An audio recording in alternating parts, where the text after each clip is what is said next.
Smoke weed every day. Smoke weed every day.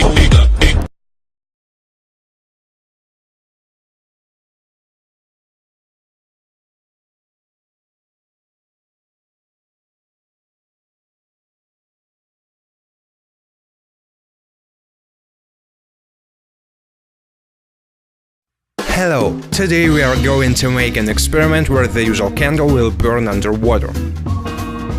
For this experiment we need a normal candle, a capacity where will happen and water of course. At first you need to cut off the candle in the way that her height won't exceed the height of the capacity where it will be. Then you need to set fire to the candle, drip the wax on the bottom of our piece of plate, blow up and fix it.